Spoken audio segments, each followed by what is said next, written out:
सबका साथ सबका विकास, सबको जोड़ करके चलने से कैसे परिणाम आते हैं, हमने करके दिखाया। भारतीय जनता पार्टी के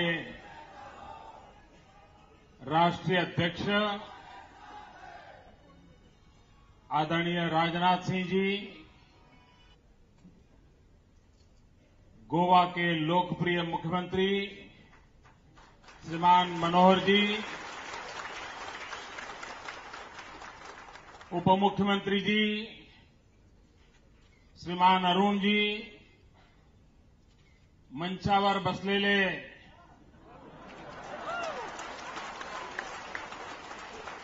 सगळे नेतेगण,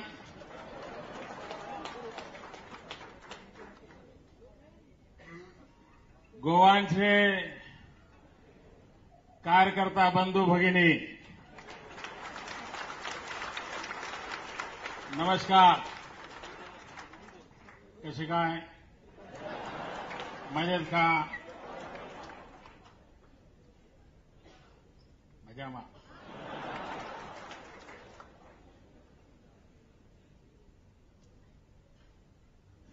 मैं आदरणीय राजनाथ जी का बहुत आभारी हूं कि मुझे न सिर्फ एक नए कार्य की जिम्मेवारी दी है, लेकिन उन्होंने कार्यकर्ता की नजरों में, देश की जनता की नजरों में एक बहुत ही बड़ा सम्मान दिया है. मैं उनका बहुत बहुत आभारी हूं.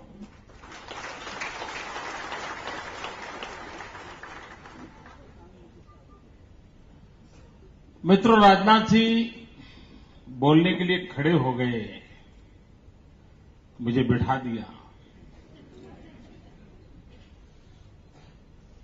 वैसे बाहर के लोगों को इस घटना का मूल्य समझना बहुत मुश्किल है दोस्तों.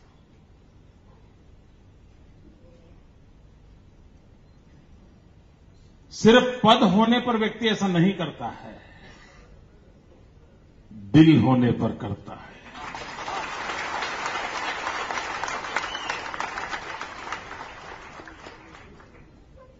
और ये जो दरिया दिली की जिसको कहें, वो माननीय अध्यक्ष ने दिखाई है.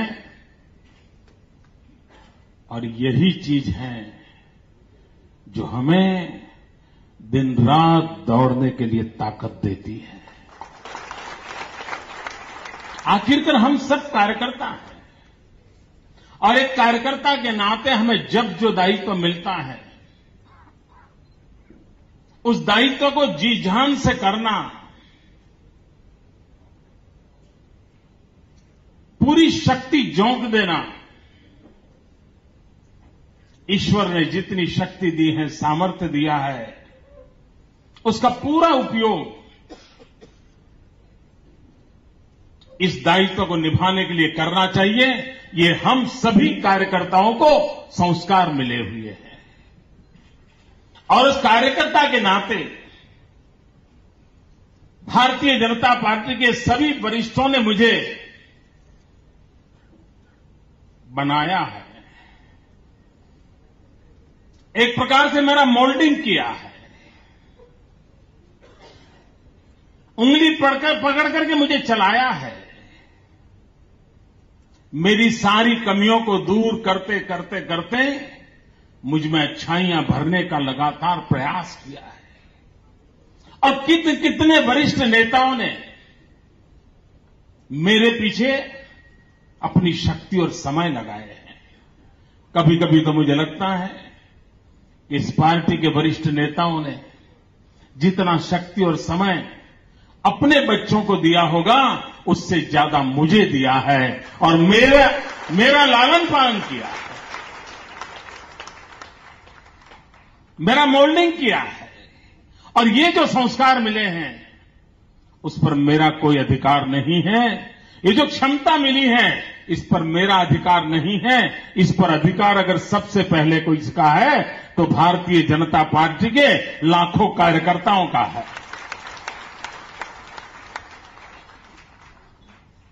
देश के सामान्य नागरिकों का है। और आज इस पद को प्राप्त करने के बाद मैं जब पहली बार आप सबके बीच आया हूं, तब मैं आपको कहना चाहता हूं, मित्रों, हम उस पार्टी के कार्यकर्ता हैं, हम उस परंपरा के सिपाही हैं जहां पदभार यह व्यवस्था है, कार्यभार ये जिम्मेवारी होती है। पदभार किसी एक को होता है, कार्यभार सभी लाखों लागों पे होता है। और इसलिए पदभार और कार्यभार दोनों को संतुलित रूप से चलाते हुए हम सभी मिलकर के इस देश के सामान्य नागरिक की जो आशा आकांक्षा है उसको परिपूर्ण करने में कोई कमी नहीं छोड़ेंगे। ये मुझे भाजपा के कार्यकर्ताओं का पर विश्वास है। मित्रों, मुझे भाजपा के कार्यकर्ताओं पर विश्वास इसलिए है, एक समय था जब गोवा में भारतीय जनता पार्टी के कार्यकर्ता जी जान से लगते थे। स्वतंत्र गोवा के आंदोलन में जगन्नाथराव जोशी जैसे महापुरुषों ने जुल्म सहे थे, जेलों में जिंदगी गुजारी थी, और भारतीय जनसंघ का उस जमाने का कार्यकर्ता इस गोवा की आजादी के लिए जी जान से खपा रहता था। मित्र, अब तब कहां पता था कि हम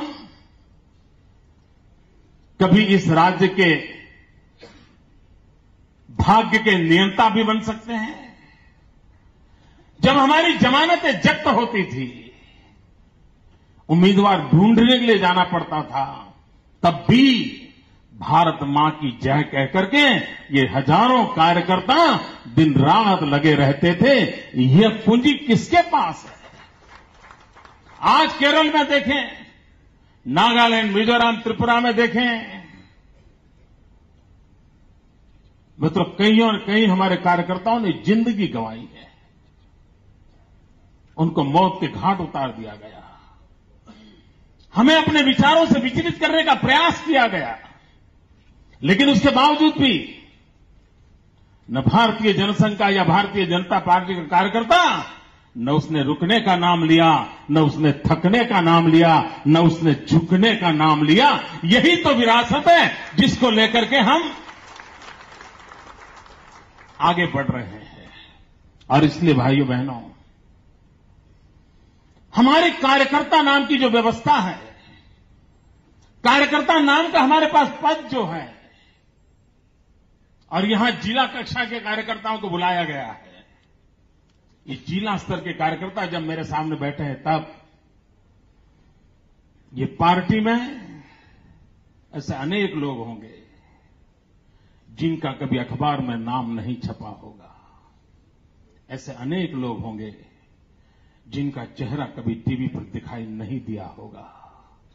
अनेक लोग होंगे जिनकी पहचान तक नहीं होगी, लेकिन 2-2, 3-3 पीढ़ी से पूरा का पूरा परिवार भारत मां की जय करते करते अपना परिवार लुटाता रहा है, तब जाकर के पार्टी बनी।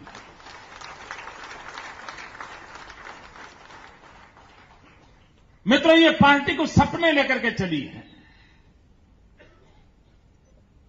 राजनीतिक जीवन को हमने सेवा का माध्यम माना है। व्यवस्थाएं बदलने के लिए, व्यवस्थाओं को दिशा देने के लिए, समयानुकूल परिवर्तन लाने के लिए निर्णय करने की व्यवस्था में होना बहुत जरूरी होता है। और इसलिए चुनाव जीत करके सत्ता में पहुंचना आवश्यक होता है। तब जाकर के फैसले कर सकते हैं, तब जाकर के निर्णय कर सकते हैं। सत्ता हमारे लिए भोग का साधन नहीं है। मित्रों, आदरणीय राजनाथ सिंह जी भी मुख्यमंत्री थे, केंद्र में मंत्री थे, हिंदुस्तान के सबसे बड़े प्रदेश के मुख्यमंत्री थे, उत्तर प्रदेश के। सुचारू ढंग से उत्तर प्रदेश को आगे बढ़ाने के लिए जी जान से जुटे थे। लेकिन क्या कभी हमारे में से किसी ने उनकी सरकार पर कोई आरोप लगा था ऐसा सुना है? क्या कभी सुना है आपने? क्या मनोहर पर्रिकर पर कोई आरोप लगता है? क्या भारतीय जनता पार्टी के किसी मुख्यमंत्री पर आरोप लगता है? तो मित्रों, ये दिल्ली में बैठे उन पर दिन रात क्यों लगता है?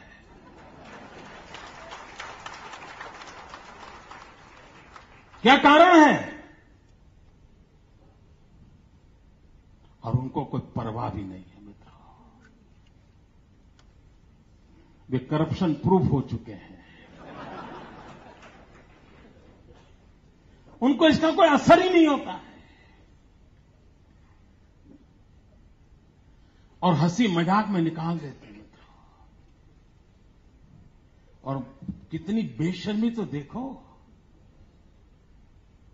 अरबों खरबों रुपया खर्च करके टीवी पे एडवर्टाइजमेंट दे रहे हैं।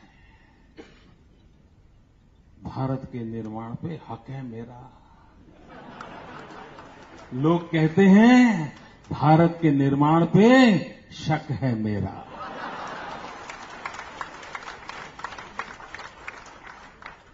अब सुनिए, गौर से सुनिए, आपको शक सुनाई देगा, हक नहीं सुनाई देगा, क्योंकि उनके कारनामे ऐसे हैं कि आपके आंख कान में वही शब्द गूंजेंगे, शक है मेरा। ये काम किया है इन्होंने मित्रों। अभी अरुण जी कह रहे थे, well beginning half done, well begin half done. मैं कहता हूं वेल बिगन हाफ वन।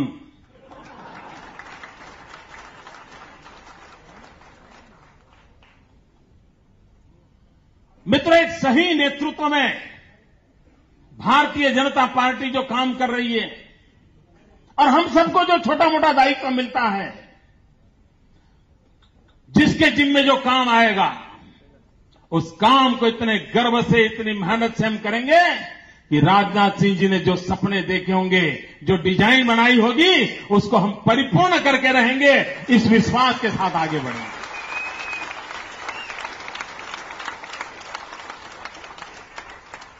मित्रों,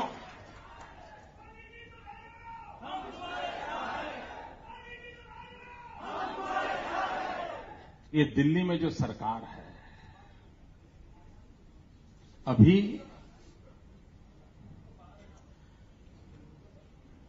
क्या समस्या है भाई आपको? आप तो जीटीवी वाले हैं, तो वो तो बहुत अच्छे लोग होते हैं।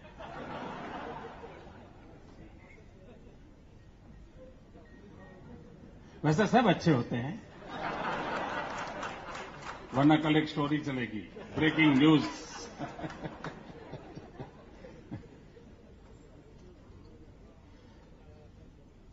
मित्रों, अभी प्रधानमंत्री जी ने इंटरनल सिक्योरिटी की एक मीटिंग बुलाई थी। सभी मुख्यमंत्री उस मीटिंग में थे और अचानक उन्होंने खड़े होकर के छत्तीसगढ़ में जिन लोगों की हत्या हुई, उनके प्रति एक शोक प्रस्ताव प्रस्तुत किया। जब मेरी बारी आई तो मैंने शुरू किया वहीं से। मैंने कहा कि प्रधानमंत्री जी, गृह मंत्री जी, सब लोगों ने आज अपनी बातचीत का प्रारंभ छत्तीसगढ़ से किया है और मृतात्माओं के प्रति श्रद्धांजलि के भाव प्रकट किए हैं। मैं भी उसमें मेरा स्वर मिलाता हूं, लेकिन साथ साथ छत्तीसगढ़ में सामान्य मानव की रक्षा करते करते जो शहीद हुए, उन पुलिस के जवानों के लिए भी मैं अपने श्रद्धा सुमन अर्पित करता हूं।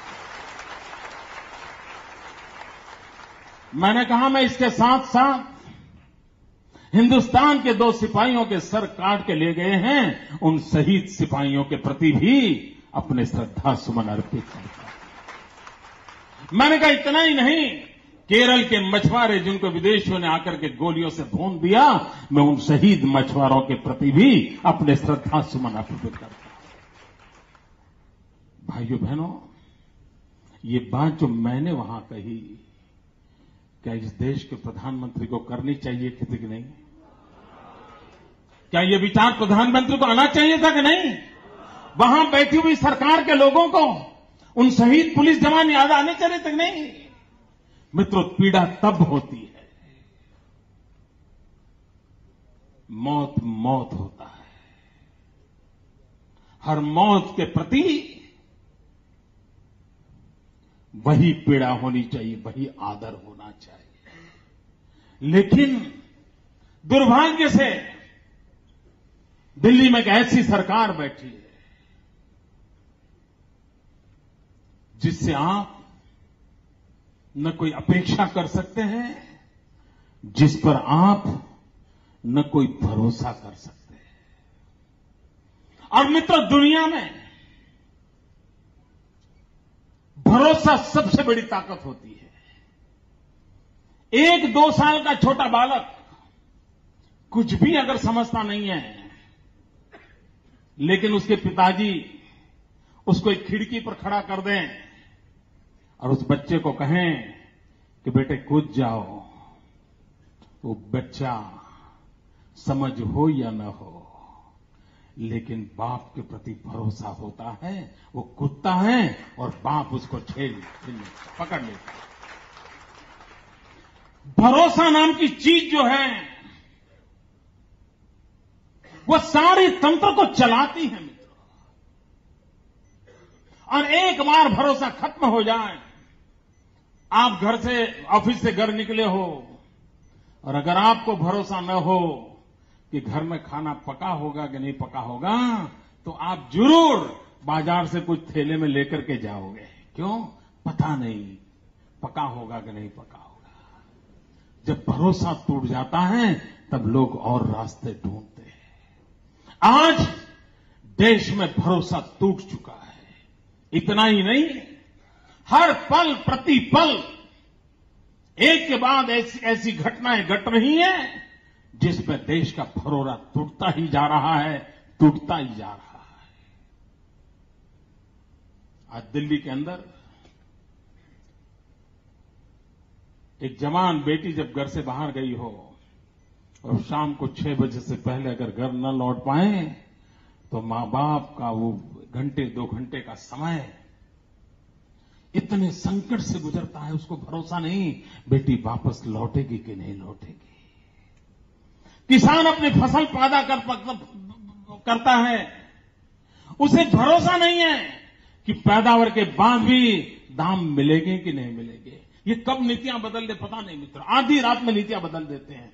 और किसके लिए बदलते हैं वो भी बाद में जब सुप्रीम कोर्ट डंडा मारती है तब पता चलता है क्यों बदला था। ये हाल है मित्रों। मेरे जीवन में गोवा अब एक विशेष स्थान पा लिया है।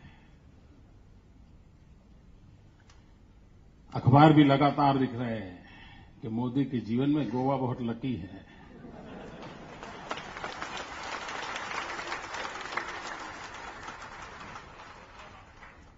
मित्र, मुद्दा मोदी के लक का नहीं है।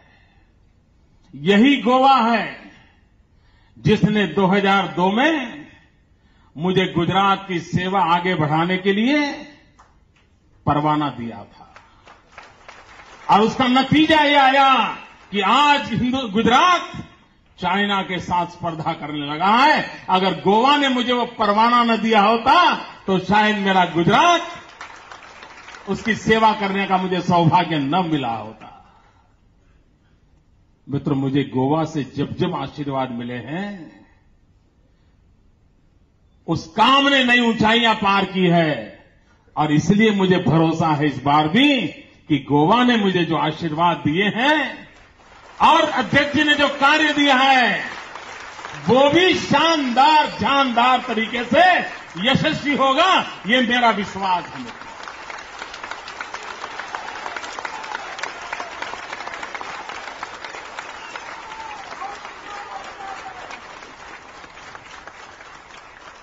मित्रों, दिल्ली की सरकार वो हिंदुस्तान के संघीय ढांचे को स्वीकार करने के लिए मूड में नहीं है। जब तक और उनकी मानसिकता को समझने की आवश्यकता है। और मैं इस देश के पॉलिटिकल पंडितों को, डिबेट करने वाले महाशयों से, राजनीतिक दृष्टिकोण से एनालिसिस करने वाले महापुरुषों से मैं इस मुद्दे पर चाहूंगा कि आगे चर्चा हो देश में, उस बात को आगे बढ़ाएं। कांग्रेस मूलतः सत्तावादी मानसिकता से ग्रस्त है। उसे कुछ कम मंजूर नहीं होता है। जब तक दिल्ली में उनकी सरकार थी, राज्यों में उनकी सरकार थी, पंचायतों में उनकी सरकार थी, उनको न कोई कानून बनाने की इच्छा होती थी, न कोई परिवर्तन लाए, सब गाड़ी मजे से चलती थी, मौज चलती थी। पंचायत से पार्लियामेंट तक उन्हीं का झंडा फहरता था, कोई परवाह नहीं, चलते रहते थे। लेकिन जब राज्यों में दूसरे दलों की सरकार चुनना शुरू हुआ, खास करके 1967 के बाद एसवीडी की गवर्नमेंट्स बनना शुरू हुआ, आप इतिहास देख लीजिए। जब विरोधी दलों की सरकारें बनी तो उन्होंने आर्टिकल 356 का बेफाम तरीके से, अनाप शनाप तरीके से दुरुपयोग किया और हिंदुस्तान में विपक्ष की किसी सरकार को 5 साल तक काम करने का अवसर नहीं दिया, मजबूर किया, उसको तोड़ दिया। धारा 356 का दुरुपयोग किया। उसके बाद उन्होंने क्या किया? अगर धारा 356 की कक्षाएं हो रही हैं, जरा ज्यादा आलोचना हो रही है, तो उन्होंने विरोधी दल को शाम दाम दंड भेद लोभ लालच सीबीआई फीबीआई जो है सबका उपयोग करके उन दलों को तोड़ा। उनके लोगों को उठा करके किधर ले आए? सरकारों को चलने नहीं दिया। राजभवनों को उन्होंने कांग्रेस भवन बना दिए। वो किसी विचार को, किसी व्यवस्था को, किसी परिवर्तन को स्वीकार करने की उनकी मानसिकता नहीं है। मित्रों,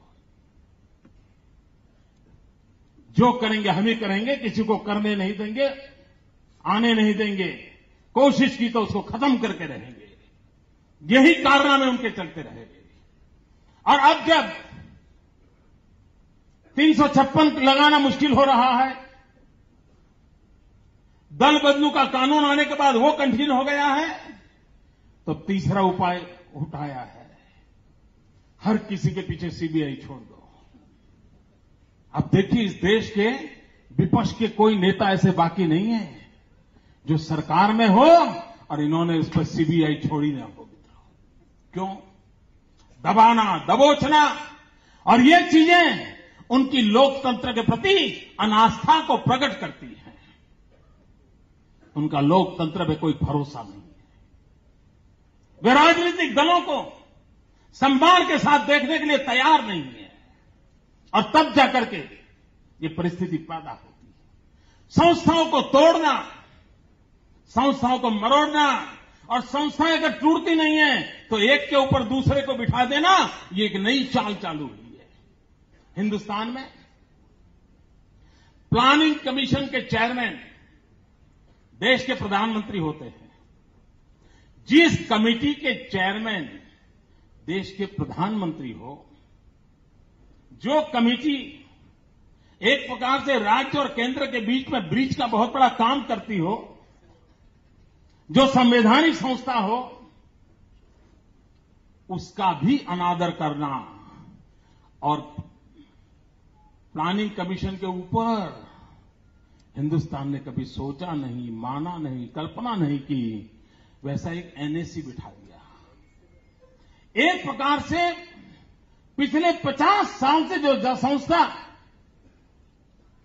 कुछ न कुछ करने का प्रयास कर रही थी, जिसके चेयरमैन प्रधानमंत्री थे, उस संस्था को एक प्रकार से नाम मात्र की बनाकर उन्होंने छोड़ दिया और उस पर एनएसी बिठा दिया, नेशनल एडवाइजरी काउंसिल। और वो उसके चेयरपर्सन कौन? तो मैडम। तो फिर प्रधानमंत्री बनाने की जरूरत क्या थी भाई? इतनी बड़ी कैबिनेट बनाने की जरूरत क्या थी? प्लानिंग कमीशन बनाने की जरूरत थी? इतने अरबों खरबों रुपए देश के खर्च करने की जरूरत क्या थी? और एनएसी भी कैसा? मैंने प्रधानमंत्री के सामने आंख में आंख मिला करके सीधा सवाल करते हुए अभी भाषण में कहा था उनको, रूबरू में वो हाजिर थे। मैंने कहा साहब मुझे बताइए, आप कहते हैं माओवाद खत्म होना चाहिए, आपके भाषण में उल्लेख किया है। माओवाद एक बहुत बड़ी चुनौती है आपने कहा है। और मैंने प्रधानमंत्री जी को कहा, पशुपति से लेकर के तिरुपति तक एक रेड कॉरिडोर आज रक्त रंजीन होता जा रहा है। ये रक्त रंजित हो रहा रेड कॉरिडोर, आए दिन निर्दोष लोगों को मौत के घाट उतार दिया जा रहा है। भले भोले निर्दोष नौजवान हाथ में बंदूक उठाने का शौक जग रहा है। देश तबाही के कंगार पर जाके खड़ा है और आप सिवाय बयान कुछ नहीं कर सकते, क्योंकि आपके इरादे नेक नहीं है। तो पूरे हाउस में सन्नाटा हो गया। और मैंने कहा मुझे बताइए, अगर आप, और भाइयों बहनों ये गंभीरता से सुनिए और हर गांव गली में बात पहुंचाइए। मैंने प्रधानमंत्री को सीधा सीधा पूछा, मुझे बताइए प्रधानमंत्री जी, आपकी नेशनल एडवाइजर काउंसिल जो है मैडम सोनिया जी जिसके अध्यक्षा हैं, उस एक एनआईसी के मेंबर, एनएसी के मेंबर, उसका एक एनजीओ चलता है, उस एनजीओ की एक अध्यक्षा माओवादी गतिविधियों के कारण जेल में थी और एक कलेक्टर को किडनैप किया गया था, आपको याद होगा। उस कलेक्टर को किडनैप किया गया था, उसके बदले में जिन लोगों को छोड़ने की मांग की गई थी, उसमें ये आपके प्रधानमंत्री के साथ जुड़ी हुई मैडम सोनिया जी के एनएसी के मेंबर के एनजीओ की अध्यक्षा थी। अगर उस अध्यक्षा जो इस प्रकार की गतिविधि में लगी हुई है और वो एनजीओ चलाने वाला व्यक्ति एनएसी में बैठा हो, तो आप कैसे देश को भरोसा दोगे कि आप माओवाद के खिलाफ लड़ना? ये संभव है क्या मित्रों? अरे जो पाप कर रहे हैं उन पापियों के साथीदार को अगर आप बगल में बिठाओगे तो पाप नष्ट होने की संभावना है, लेकिन उनको कोई शर्म ही नहीं है। इतना ही नहीं, मैंने प्रधानमंत्री जी से कहा कि प्रधानमंत्री जी, सिर्फ मैडम का भी मुद्दा है ऐसा नहीं है, आप भी बाकी नहीं हो। तो जरा चौंक गए। वैसे तो बहुत स्वस्थ बैठे थे, हिलते नहीं थे, आंख भी नहीं हिलती थी, ऐसे देखा है ना आपने? हाँ, इधर उधर कुछ नहीं। लेकिन जैसे ही मैंने कहा, ऐसा चेतना आ गई। मैंने कहा प्रधानमंत्री जी, सिर्फ एनएसी में नहीं, खुद के आपके प्लानिंग कमीशन में आपने उस व्यक्ति को बनाया है मेंबर, एक कमेटी का चेयरमैन बनाया है जिस पर माओवाद की गतिविधियों का आरोप लगे हुए हैं, जो जेल में थे। भले कोर्ट ने आज उनको जगह दे दी हो, लेकिन इसका मतलब ये नहीं होता है कि आप रातों रात उनको सर पे बिठा करके इस देश के पुलिस को डिमोरलाइज कर दो। माओवाद के खिलाफ जो लड़ रहे हैं, जिनकी जान की बाजी लगा रहे हैं, गोलियों को झेल रहे हैं, उसको इस प्रकार से अपमानित करने का कोई कारण नहीं था। प्रधानमंत्री के पास जवाब नहीं था। मित्रों, उस मीटिंग में हम लोगों ने जितने सवाल उठाए, और मैंने अकेले ने नहीं उठाए हैं, एनडीए सरकार के, एनडीए से जुड़ी हुई सभी सरकारों ने, सभी राज्य सरकारों ने दिल्ली सरकार को ढेर सारे सवाल पूछे थे। मित्रों, अब तक दिल्ली की सरकार जवाब देने के लिए हिम्मत नहीं करती है। आप जान सकते हो, अगर राष्ट्रीय सुरक्षा के मुद्दे पर ऐसा अगर झुलमुल रवैया रहा उनका, निर्दोष लोग मारे जाए और उनको वेदना तक न हो, बयान देने से अधिक कोई काम ना हो, तो मित्रों देश कैसे चलेगा? और क्या सही नहीं है कि जब होम सेक्रेटरी मिस्टर पिल्लाई थे, तब एक हिम्मत के साथ वो आगे बढ़ रहे थे, माओवाद के खिलाफ लड़ने की रणनीति बना रहे थे। जरा देश की जनता को बताया जाए वो कौन लोग थे जिन्होंने होम सेक्रेटरी को काम करने से रोका था। वो किसका निर्णय था जिसने होम सेक्रेटरी को हर काम पर रुकावटें पैदा की थी? किसने किया था ये? एक भी व्यक्ति यूपीए का पार्टनर स्टेट का नहीं था। ये सारा पाप करने वाले लोग उन्हीं की पार्टी के सारे लोग थे मित्रों। और वही माओवादियों ने सार्वजनिक जीवन में काम करने वाले व्यक्तियों को मौत के घाट उतार दिया। वो कोई किसी भी दल में क्यों न हो, लेकिन भाइयों बहनों, इंसान की मौत मौत होती है, उसकी पीड़ा सबको होनी चाहिए। लेकिन दुर्भाग्य है दिल्ली की सरकार को इसकी पीड़ा नहीं है, और तब जाकर के निर्दोष लोग मारे जा रहे हैं। मित्रों इतना ही नहीं, ये कभी कभी कहते हैं कि हमारे साथी पक्षों के कारण हम ये कोएलिशन कंपल्सन है, ऐसा एक शब्द बोलते हैं, कोएलिशन कंपल्सन है। मैंने एक बार उनको पूछा, मैंने कहा प्रधानमंत्री जी बताइए इस देश के विदेश मंत्री कौन है उस समय के? वो तो मैंने कहा आप ही की पार्टी के थे। वो विदेश में गए, यूएन की मीटिंग में बैठे थे, और क्या किया? दूसरे देश का भाषण पढ़ना शुरू किया। वाह क्या सीन है! कोई समझ आता है भाई? कोई ऐसा फॉरेन मिनिस्टर हो इस देश का कि जो किसी दूसरे देश के भाषण को पढ़ना शुरू करे? अब ये कोएलिशन धर्म का कंपल्सन था क्या? आप औरों को दोष दे रहे हो? ये कोई तरीका है क्या देश चलाने का? अगर आप देश ऐसे ही चलाओगे, नॉन सीरियस है मित्रों, हम लोगों की मुसीबत का कारण है वो नॉन सीरियस हैं। उन्होंने इस देश की जनता को टेकन फॉर ग्रांटेड माना है। उनको इस देश के नौजवानों के भविष्य की परवाह नहीं है मित्रों, उन्होंने पिछले मैनिफेस्टो में कहा था 1 करोड़ लोगों को रोजगार देंगे। मित्रों आज मैं पूछना चाहता हूं, हमने तो नहीं कहा था कि आप ये करो, आपने देश को कहा था, आप वोट ले गए थे। क्या देश के 1 करोड़ नौजवानों को आपने रोजगार दिया? मित्रों आपको जानकर के आश्चर्य होगा और आनंद भी होगा। भारत सरकार का रिपोर्ट कहता है कि पिछले 5 वर्ष में हिंदुस्तान में जो कुल रोजगार मिले हैं, उन रोजगार में से 80% रोजगार भारतीय जनता पार्टी और उनके साथी पक्षों की सरकारों ने दिया। 80%। 20% में यूपीए की सरकारें और केंद्र की यूपीए सरकार आती है मित्रों। तो आपने किया क्या? क्या दिया देश को आपने? मित्रों चाइना, उसके साथ हमारी स्पर्धा चल रही है। पूरा विश्व सोच रहा है चाइना आगे निकल जाएगा, हिंदुस्तान आगे निकल जाएगा। एक चर्चा चल रही है। उस चाइना ने युवकों को स्किल डेवलपमेंट के लिए जो अभियान चलाया, एक तरफ पूरी विश्व एक तरफ है और एक तरफ अकेला चाइना है। इतना बड़ा तूफान खड़ा किया हुआ है और हम उंगलियों पर गिन रहे हैं कितना हुआ। क्या इससे परिवर्तन आएगा? क्या देश इस दिशा में काम करेगा? क्या देश के नौजवानों के भविष्य का क्या होगा?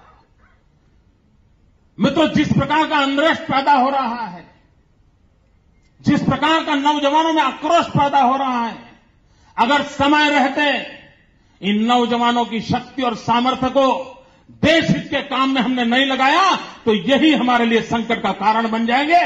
ये दिल्ली की सरकार को समझना चाहिए। क्या कारण है कि आए दिन दिल्ली में कोई भी घटना घटती है तो जंतर मंतर पर नौजवानों की भीड़ लग जाती है मित्रों। कोई नेता नहीं, कोई नारा नहीं, सिर्फ आक्रोश व्यक्त करने के लिए आ जाते हैं। क्यों? इस देश का भला इसमें होगा कि हिंदुस्तान के भाग्य को बदलने के लिए हिंदुस्तान के नौजवानों पर ध्यान केंद्रित किया जाए। मित्रों, इस देश का 65% पॉपुलेशन 35 से नीचे है। 35 से कम उम्र की संख्या 65% से ज्यादा है। मित्रों, ये डेमोग्राफिक डिविडेंड है। कितना बड़ा सौभाग्य है कि हम विश्व के सबसे जवान देश है। मित्रों, जिस घर में बेटा जवान होता है वो मां बाप कितने खुशी आनंद करते हैं। ये देश है कि जहां ऐसे लोग बैठे हैं कि जहां जवान उनको बोझ लगता है। मित्रों, जवान अगर जो बोझ लगता है तो भारत का भाग्य कौन बदलेगा। और इसलिए भाइयों बहनों, दिल्ली की सल्तनत पूरी तरह विफल हो चुकी है। किसी मोर्चे पर उन्होंने सही काम नहीं किया है। कोई काम ढंग से पूरा नहीं किया है। मित्रों, ये हमारा दायित्व बनता है कि हम इस देश को ऐसी सरकार से बचाएं। अटल जी की सरकार थी। 21वीं सदी के प्रारंभ के 2-3 साल अटल जी के नेतृत्व में देश आगे बढ़ रहा था। और आप सब याद कीजिए मित्रों, सिर्फ हम भाजपा के कार्यकर्ता इसलिए याद करिए ऐसा नहीं, आप उस समय के कोई भी मीडिया के अखबार उठा लीजिए। एक विश्वास पैदा हुआ था। 21वीं सदी के पहले 3 वर्ष एक आशा बंधी थी। चलो यार, देश खड़ा हो रहा है, देश अब चलने लगा है, देखते ही देखते देश दौड़ने लग जाएगा। ये चारों तरफ एक पॉजिटिव वातावरण,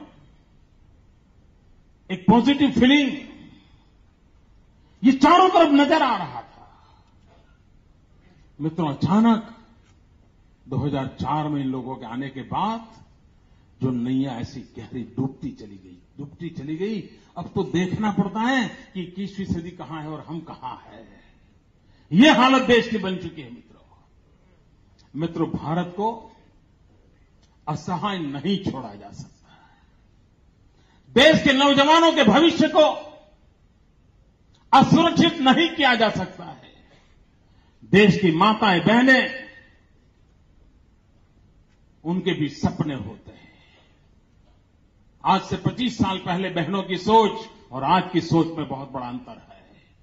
वो दुनिया को देखने समझने लगी है, उसके भीतर भी एस्पिरेशंस पैदा हुए हैं। वो निर्णय प्रक्रिया में हिस्सेदारी चाहती है, वो राष्ट्र के विकास में जुड़ना चाहती है। लेकिन दिल्ली की सल्तनत के पास 100 करोड़ से अधिक ये देश, जिसकी 50% जनसंख्या हमारी माताएं बहनें हैं, उनके लिए दिल्ली की सल्तनत को कोई फुर्सत नहीं है देखने की। मित्रों, और इसलिए मैं कहता हूं कि हमारे लिए एक राज्य सत्ता के परिवर्तन का एजेंडा नहीं है, हमारे लिए राष्ट्र निर्माण का एजेंडा है। हमारे लिए कुर्सी पाना एजेंडा नहीं है भाजपा के लिए। हमारे लिए एजेंडा है राष्ट्र के कोटि-कोटि नागरिकों को सम्मान वापस दिलाना, राष्ट्र के कोटि-कोटि नागरिकों को एक विश्वास वापस दिलाना, राष्ट्र के कोटि-कोटि नागरिकों में फिर से एक बार भरोसा पैदा करना। ये सपना लेकर के हम जी जान से जुटने के लिए निकलना है। मित्रों, चुनाव, उसमें प्रचार अभियान का भी महत्व होता है, व्यवस्था तंत्र का भी महत्व होता है और रणनीति का भी महत्व होता है। और तीनों एक ढंग से जब चलते हैं तब परिणाम मिलता है। कांग्रेस ने इतने पाप किए हैं कि जनता को कांग्रेस को हटाओ ये समझाने के लिए बहुत मेहनत पड़ी, ऐसा नहीं है। अभी हमारे यहां 6 उपचुनाव हुए, 4 विधानसभा के और 2 लोकसभा के, और 6 की 6 सीटें कांग्रेस की थी और जमाने से कांग्रेस का कब्जा था। जनता इतनी नाराज है इन लोगों पर, सब साफ कर दिया सब। और मार्जिन भी इतना दिया है कि मित्रों, कांग्रेस के लोग समझ नहीं पाएंगे कि जनता का मिजाज क्या है। भाइयों बहनों, हम इस बात को लेकर के चलें हम अखबार में दिखें या न दिखें, टीवी पर चमके या न चमके, हम कोशिश करें जनता जनार्दन के दिलों में हमारी जगह बन जाए। दोस्त, एक बार उस सपने को लेकर के हम चलेंगे तो राजनाथ जी के नेतृत्व में इस हिंदुस्तान को फिर से एक बार जो काम अटल जी छोड़ के हमारे पास रखा हुआ है, उस काम को हम सब आगे बढ़ाएंगे और हिंदुस्तान को 21वीं सदी के सपनों को साकार करने के लिए पूरे देश में एक परिवर्तन की लहर उठेगी। इसी एक अपेक्षा और सब शुभकामनाओं के साथ और फिर एक बार मनोहर जी को मैं बहुत बहुत बधाई देता हूं, बहुत बहुत शुभकामनाएं देता हूं। मैं जानता हूं मित्रों, मैं भी एक मुख्यमंत्री हूं, वे भी एक मुख्यमंत्री हैं, तो परेशानियां मैं जानता हूं। आप देखिए गोवा में माइंस का कितना बड़ा संकट आया है, सारी एक्टिविटी रोक ली है ना, यही हुआ है ना। ये दिल्ली सरकार है, उसने दो काम करती है। एक, जो कुछ भी है उसको बांटो, इसको दे दो, इसको दे दो। क्यों? क्योंकि खुशी वापस आ जाए। अच्छे काम के लिए रुपये खर्च करने की न उनकी समझ है न करने का इरादा है। और दूसरी तरफ पॉलिसी पैरालिसिस। आप देखिए उनकी नीतियों की ये दुर्दशा के कारण हिंदुस्तान में एक तरफ 30,000 मेगावाट बिजली उत्पन्न करने वाले कारखाने पड़े हुए हैं, फिर भी देश अंधेरे में है। क्यों? कोयला नहीं है। कोयला क्यों नहीं है? कोयला देने की पॉलिसी नहीं है। पॉलिसी क्यों नहीं है? प्रधानमंत्री ने जहां पूछना है वहां से जवाब नहीं आया है। आप मुझे बताइए भैया, अगर ऐसा ही चलेगा तो देश में कितने दिन औरों को, जिनके पास कोयला है, कितने दिन चलेगा? हमारे गुजरात में मित्रों आज हमारी 3,000 जैसे ज्यादा मेगावाट बिजली के कारखाने बंद पड़े हैं। क्यों? कोयला नहीं है, गैस नहीं है। कारण दिल्ली सरकार का निर्णय नहीं है। क्या कोई देश ऐसे चल सकता है? मैं तो हैरान हूं साहब इन लोगों के दिमाग पर। अभी एक क्रिकेट का गड़बड़ हुआ तो जो महाशय सुप्रीम कोर्ट में वकालत करते थे, सालों तक जिंदगी काला कोट पहन करके बिताई है, वो अचानक टीवी पे आकर के बोलते हैं कि हम इसके लिए कठोर कानून बनाएंगे। उनको मालूम नहीं है कि ये कानून बनाने का कार्यक्षेत्र राज्य का है, ये केंद्र का सब्जेक्ट नहीं है, फिर भी वो बोल देते हैं। अब लोग पूछते क्यों नहीं बनाया, तो अब समझ में आया कि यार ये तो हमारा काम नहीं था, हम तो यूं ही बोल दिए थे। ऐसे लॉ मिनिस्टर हो सकते हैं क्या देश में? उनको हाँ, बहुत एक तो वो एक मॉडल कानून बना करके बेशक बना नहीं सकते कानून, लेकिन जिन लॉ मिनिस्टर को इतना प्राइमरी नॉलेज नहीं है, वो आपका न्याय कर रहा है। बताओ क्या होगा भाई? ये हालत है जी। मैं ऐसी सैकड़ों चीजें आपको गिना सकता हूं दोस्तों, और इसलिए मैं कहता हूं मित्रों,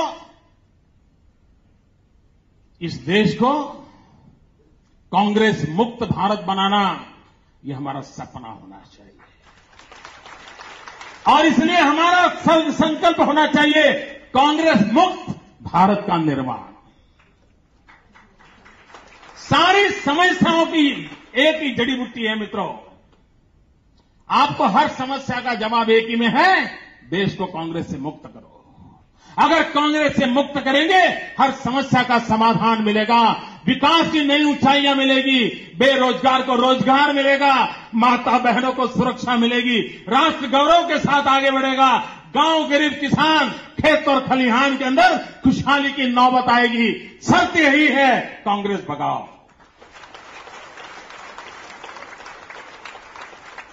कांग्रेस मुक्त भारत का निर्माण, ये सपना लेकर के हम चले। इसी एक अपेक्षा के साथ फिर एक बार आप सबको बहुत बहुत शुभकामनाएं। भारत माता की, पूरी ताकत से बोलिए, भारत माता की।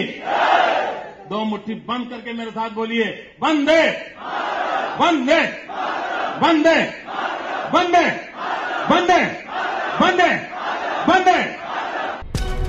सबका साथ, सबका विकास। सबको जोड़ करके चलने से कैसे परिणाम आते हैं, हमने करके दिखाया।